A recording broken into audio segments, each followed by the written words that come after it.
In the headlines this evening, the Korean economy grew 3.3% last year. The nation's per capita GNI also grew, but it's largely attributed to the strong local currency. The top U.S. military officer says Washington has made progress with Seoul and Tokyo on establishing an integrated air and missile defense umbrella in the Asia-Pacific region. And search operations resume in the tragic Alpine jet crash. One of the black box recorders has been found. We have these stories and more coming right up. Stay with us.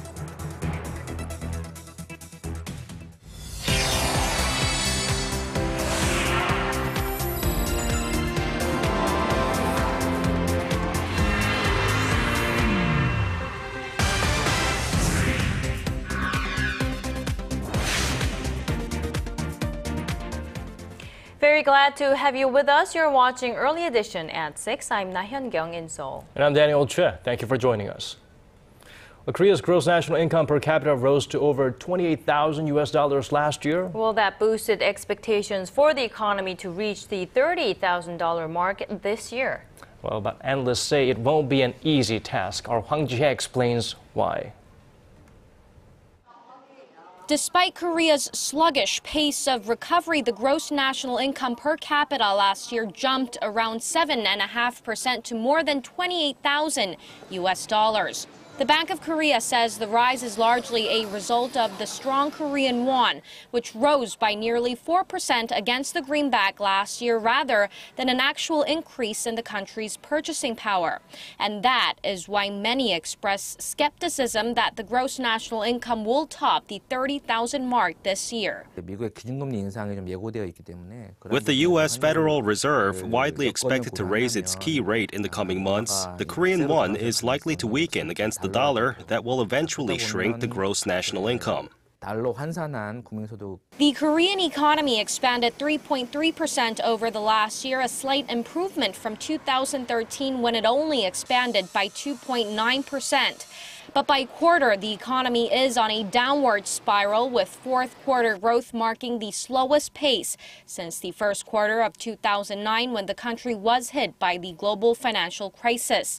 Given that the central bank cut its latest growth forecast for the economy to 3.4% for this year, while Nomura has pegged Korea's GDP growth at 2.5%, down 0.5 percentage points from its earlier forecast.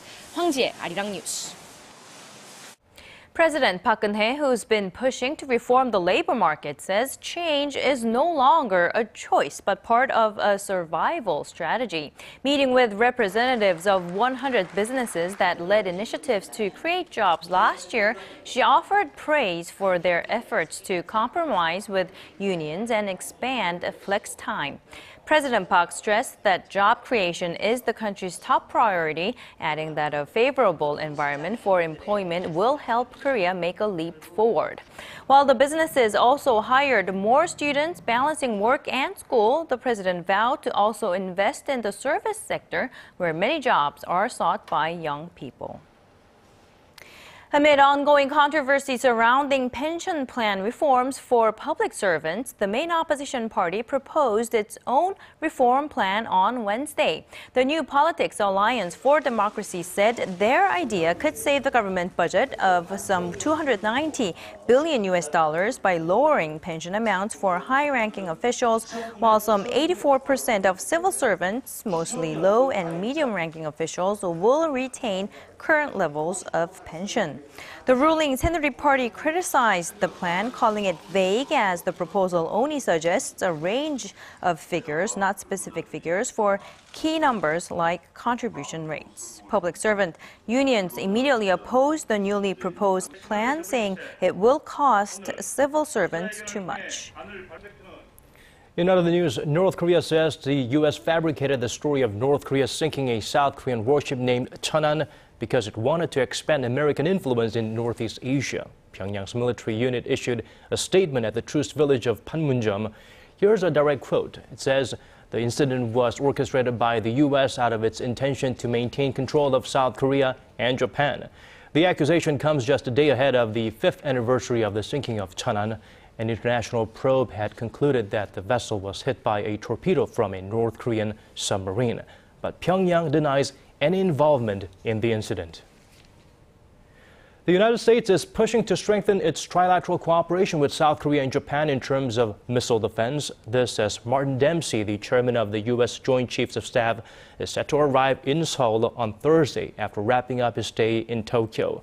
According to Arirang Kim, there's speculation he'll want to talk about the possible deployment of controversial U.S. missile defense system THAAD on the Korean Peninsula during his stop here. Building an integrated air and missile defense system will definitely top the agenda.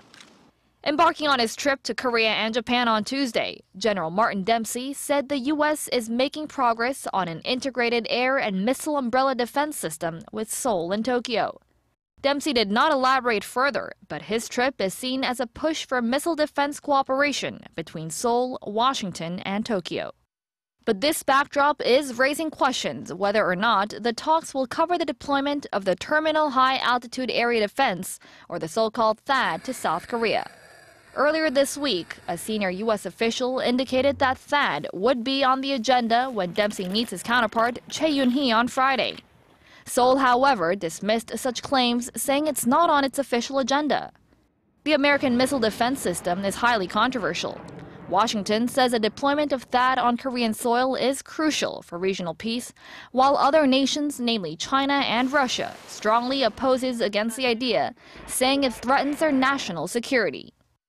Other topics up for discussion are the transfer of wartime operational control from Washington to Seoul, response options against North Korea's provocations, and Seoul-Washington joint military exercises. The talks are expected to continue when U.S. Secretary of State Ashton Carter visits Seoul next month for the first time since taking office. Connie Kim, Arirang News. Speaking of THAAD, Russia has once again expressed concerns about the possible deployment of that U.S. missile defense system to South Korea, calling on Seoul to carefully assess the positive and negative repercussions. In a statement, Russia's foreign ministry said Tuesday that the THAAD deployment to the peninsula could complicate nuclear talks with North Korea and spark an arms race in Northeast Asia. The ministry added that it, quote, cannot help but be concerned considering the destructive nature of the missile defense system's impact on international security and strategic stability. Washington's position is that the THAAD system will enhance Seoul's ability to deter Pyongyang's nuclear and ballistic missile threats, as well as enhancing surveillance on the north. Business Park face a one-day entry ban. 77. Digging deeper, getting to the bottom of stories that impact your life. Talking with you on air and online. Connecting you with experts on the world's most pressing issues. News and current affairs at its best. With Laah Hyun-kyung and Daniel Choy. Arirang News. Arirang News. Arirang News. On Early Edition at 6. And now the latest on the tragic airplane crash in the French Alps. Search operations have resumed, but there's little hope of finding any survivors. So far, one of the black box recorders has been found near the crash site. Kwon So-ah reports. Surveying the scene for a moment said it all. Authorities could see there was no chance anyone survived this plane crash in a remote part of the French Alps. Officials say the priority is to return as many victims' bodies as possible, identify them, and find out what caused the accident. Recovery efforts resumed at dawn, and authorities say the operation could take days. One of the plane's black box recorders was found in the mountains amid the debris. The jet was headed to the German city of Düsseldorf from Barcelona when it plunged from the sky midway through the flight. I was doing some odd jobs behind my house when I saw a plane passing by. I said it's a bit low. I saw the plane at a low altitude for 2 or 3 seconds, and as soon as I saw that, I sensed it was going to crash. Aviation experts say it's a rare incident, as the crash happened in the middle of the cruise phase, which is generally considered the safest part of a flight. The majority of air accidents happen during takeoff or landing. Germanwings is a subsidiary of Germany's flagship airline Lufthansa, deemed one of the safest in the world. It's the first time in our 60-year history that we have lost a plane in flight, and we still have to digest that. The most important thing now is to be with those who lost people today in our thoughts. The nationalities of those on board are still being confirmed, but officials say most came from Spain and Germany, including 16 teenagers. German media reports that a number of Germanwings flights have been cancelled after the accident, as crew members have been refusing to fly. Reports have suggested that staff were concerned about a repair that was performed on the plane the day before it crashed, but the airline insists the repair to the nose wheel landing doors was not safety-related. German Chancellor Angela Merkel said the crash had left Germany, France, and Spain in a state of deep mourning. Leaders of the countries affected are scheduled to pay their respects at the accident site Wednesday local time. Kwon So-ah, Arirang News. Now, Korea's foreign ministry says there are no confirmed Korean passengers on the Germanwings flight so far. The ministry said it's continuing to reach out to its embassies in the region to check if there are any Korean victims. But it did add that considering various factors, including the route of the German airline, it's unlikely that there were Korean nationals on board. In an attempt to tackle the nation's snowballing household debt, the government has introduced a new program allowing mortgage borrowers to switch to low fixed-rate loans. Yesterday was the first day local banks took applications for the program, and banks were greeted with anxious loan hopefuls. Our Shin Se-min has this story. The so-called relief loans introduced by the Financial Services Commission on Tuesday drew an astonishing number of applicants to local banks. In just a day, more than 20,000 applicants transferred a total of some 4 trillion won, or $3.6 billion worth of mortgages. They're all trying to manage their household debt by switching to the new mortgage rates, which are between 2.5 to 2.7%, lower than the 3% range previously offered. This opportunity to switch to a lower rate loan isn't available to everyone. The program targets lenders whose fixed-rate mortgage-backed loan is less than $450,000, or those with mortgage property values of little over $800,000. In addition, the applicants must be clean of loan delinquent payments for the last 6 months. With the new mortgages, the Commission is hopeful that household debt will stabilize as they allow debtors to steadily pay back loans over a longer period of time. The massive shift to the government-initiated mortgage program show that many Koreans are struggling to restructure their household debt amid the ongoing sluggish economy, a matter that policymakers have dubbed a time bomb for the Korean economy. Korea's total household debt rose over $500 billion in February from the first month of the year, surpassing the 1,000 trillion won mark, or $950 billion last year.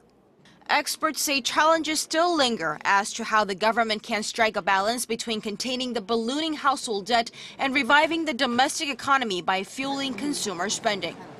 Shin Se-min, Arirang News. Most Korean companies look into applicants' educational background first and foremost when hiring new people. But that may change hopefully soon, as state-run firms are planning to put more emphasis on skills and experience rather than what looks good on paper. Our Son Jung-in has this story.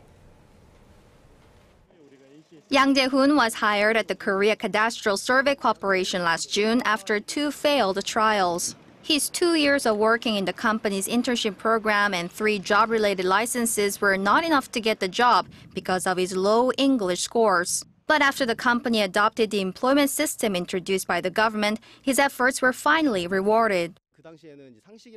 At that time, I had to take a test on common knowledge and English and not so much on my related major. It may have been an easy test for some, but I had to go through a difficult time back then. The National Competency Standards divides categories for more than 800 jobs and specifies how much skill and knowledge is required to work in that field. It also provides a standard to evaluate the competency of the applicants. With the adoption of the system, job applicants will no longer need to worry about building up general qualifications such as high TOEIC scores that are unrelated to the job they want. And for companies, it helps them hire rookies based on their competency. The employees that we hired based on the NCS were well prepared to be put in the field right away, and they carried out the job well. The government plans to gradually expand the NCS system to reach all the state-run enterprises by 2019. Among some 300 public companies in Korea, 130 of them, including KEPCO and National Health Service, aim to hire 3,000 rookies based on the system this year. Experts point out that if they don't want this system to become another mere requirement for job seekers, schools and universities should focus their education on practical vocational skills. 손정인, Arirang News.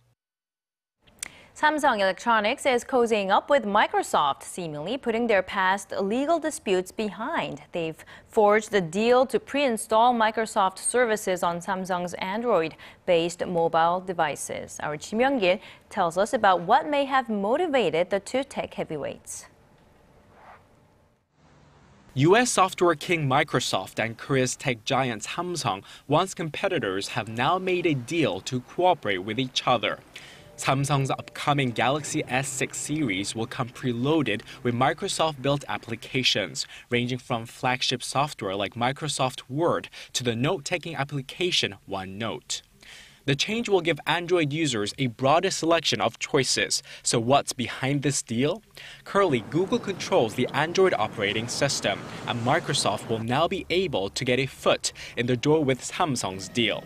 Industry watchers say Microsoft has more to gain from Samsung's deal, as its apps have been sidelined by Google and Apple products. Samsung decided to collaborate with Microsoft because the success of its new lineup of S6 smartphones is crucial to the company's future. Samsung fears that without the deal, it could replicate lackluster sales of the Galaxy S5, which was outstripped by the iPhone. Market analysts added that the uneasy partnership highlights intense competition in the global smartphone market, and Samsung may continue to broaden its strategic alliances. The move comes after the two pioneering companies settled a lawsuit over Android patent licensing last month, and analysts see it as a prelude to more deals in the future. Kim Young-gil, Arirang News. Korea's ICT and industry ministries have unveiled plans to invest over $5 billion into fostering the nation's new growth engines. One area with great expectations is the market for commercial drones. Our Kim Min-ji has more. Korea wants to boost its presence in the global market for unmanned aerial vehicles. After the U.S., it was the second country to succeed in developing tilt rotors, which allows for vertical takeoffs and landings for aircraft. Even though it currently ranks 6th in the world in terms of drone technology, domestic regulations have been holding it back from gaining commercial footing, but that's about to change. Korea's been behind because there was a lack of demand, but with the introduction of drones in the private sector, we see great potential for growth. We are coming up with new eased regulations to spur the market. This is just one of the industries that is being eyed as a potential future cash cow. The government plans to invest over $5 billion by 2020 on 19 future growth engines, including the robot and smart car industries, as part of its creative economy drive. We plan to increase investment for R&D, ease up regulations that are hindering growth, and create sophisticated management systems to help new tech industries become the pillars of economic revitalization. The plan includes other burgeoning sectors like the Internet of Things and fifth-generation networks, and is expected to be finalized in April after a review by governmental bodies and experts in the private sector. Kim Min-ji, Arirang News. Imagine your skin sending information about your health to your doctor wirelessly. Sounds improbable, but it's not impossible, apparently. A Korean-American scientist has created a high-tech artificial skin that could be a breakthrough for health professionals. Our Park Se-young has the story. You can clench your fist and it stretches with you. You can pull and twist it, it won't rip. Plus, this artificial skin can also monitor your health. It was developed by Korean-American researcher Jang Kyung-in, who worked with a team from the University of Illinois at Urbana-Champaign. What makes Jang's artificial skin stand out is that it mimics the structure of collagen, which is what gives it the strength and elasticity of real skin. The new composition is an ideal platform for silicone-based electronic systems that sense the activity of the human body. Patients will be able to send their health information to their doctors by simply sticking the artificial skin onto their real skin, just like a Band-Aid. And because the electric sensor was designed to match the properties of human skin, users can apply it and remove it multiple times without damaging the device or the skin. The structure of collagen is like a knotted thread. It can easily extend in the beginning, as if the threads are unraveling. When collagen reaches full extension, it no longer stretches and maintains its shape, just like untangled thread. Chang says the study, which was published last week in the scientific journal Nature, doesn't just provide an advanced method of health monitoring, it also creates new opportunities for tissue engineering and biomedical devices. Park Geunhye, Arirang News. One of the many ways that helps us understand history better is studying the art of a particular time period. Well, our Im Yun-hee profiles 2 exhibits that will give more insight into the Joseon dynasty. Take a look. One of the most precious treasures from the Joseon dynasty, lacquerware inlaid with mother-of-pearl. The shimmering works of art were most commonly made during the Goryeo and Joseon dynasties, and few authentic relics remain in Korea. The historical trend was to use motifs to make memorable paintings and drawings that can be appreciated in the future. The Horim Museum has recently gathered a collection of 90 pieces of Joseon dynasty lacquerware, and they're now on display for the people of Korea to enjoy. Across the river, another museum is offering a look at a different aspect of the Joseon dynasty's art culture. These timeless paintings open a window into peaceful, serene settings. Works by legendary artists such as Kim Hong-do and Chung Sun pave the way for modern and contemporary painters such as Cheongjeon Isangbom and Sojong Byung-kwan-sik. Cheongjeon Isangbom's works are similar to something you would see from a camera's angle. On the other hand, Sojong Byung-kwan-sik's works transform the scene. 30 masterpiece paintings done by artists of different styles and from different periods in time come together for this unique look into Korea's historical paintings. Im Yun-hee, Arirang News.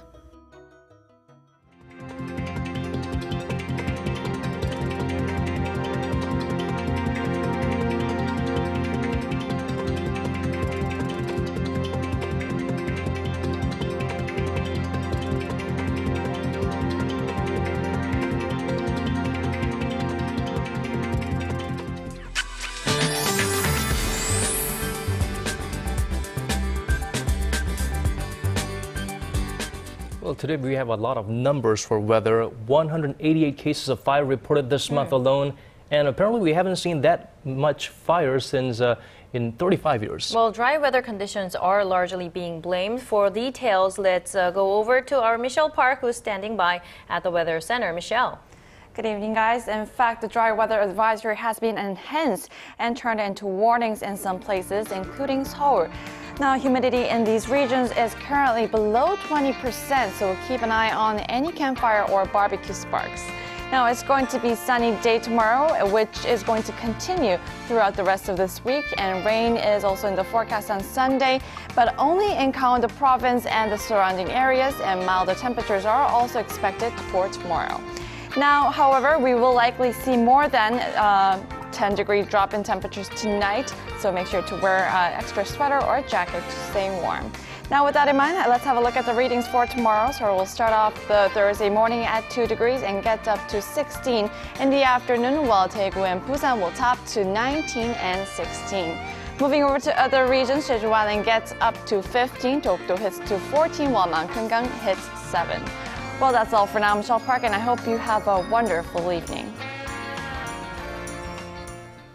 Thank you for that, Michelle. That's the end of this edition of our newscast. Have a good start to your day or a safe drive home. This has been Daniel Choy. And I'm Laah Hyun-kyung. See you again at the same time tomorrow. Goodbye for now.